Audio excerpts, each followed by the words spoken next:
po yung ating star breed mga ka-idol, no. Ganito kaganda yung ating star breed mga ka-idol.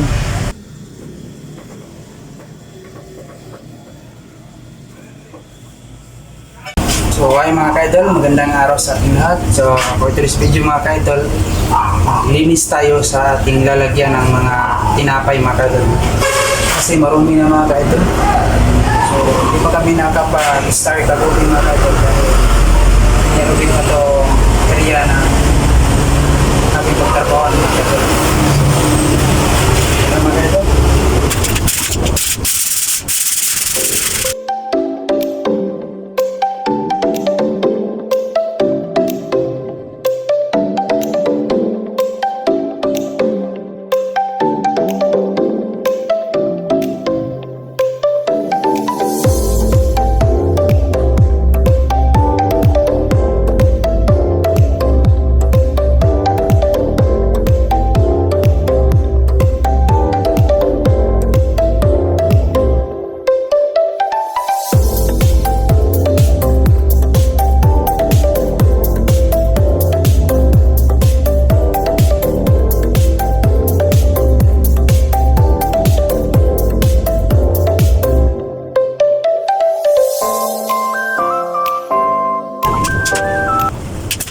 So ito na po yung kulay ng ating lalagyan ng mga tinapay mga ka-idol, no, kulay yellow.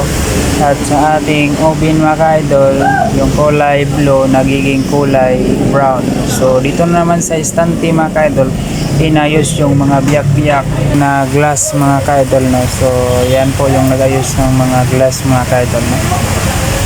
So yan, yan naman po yung ating istante mga ka-idol. So yan po yung mga istante mga ka-idol, no. Bago pa lang, huwag nyo naman pong kalimutan i-like at pindutin yung bell button andyan sa baba para ma-notify kayo sa mga bagong upload natin. Ano naman mga ka-idol, in-arrange natin yung mga ingredients natin mga ka-idol. Ilagay natin sa mga lalagyan natin mga ka-idol para magiging maayos mga ka-idol. At ito naman yung ating lalagyan ng mga tinapay mga ka-idol, yung tray natin mga ka-idol, okay na yan. Ito yung oven natin, kulay brown. So yan. So sisimulan na natin paggawa ng tinapay mga ka-idol. Yan po yung ating area mga ka-idol, no? So yan, ito po yung ating sliced bread mga ka-idol.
mga kaidol, ganito karami yung ating nagawang slice bread mga kaidol, no?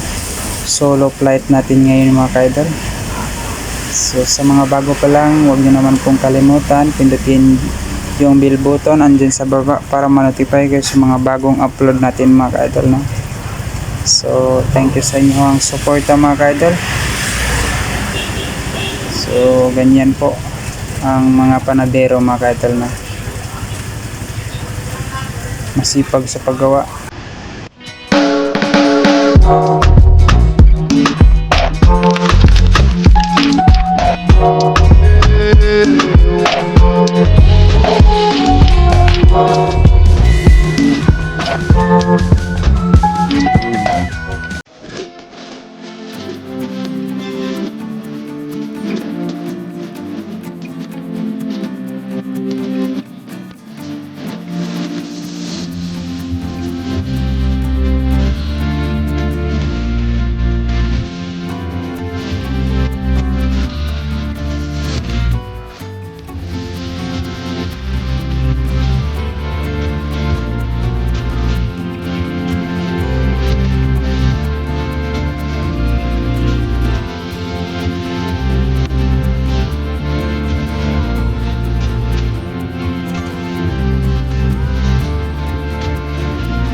Yan na mga ka-idol, meron ng laman yung ating istante. So ganyan kadami yung tinapay natin mga ka-idol, no? So thank you for watching mga ka-idol and God bless.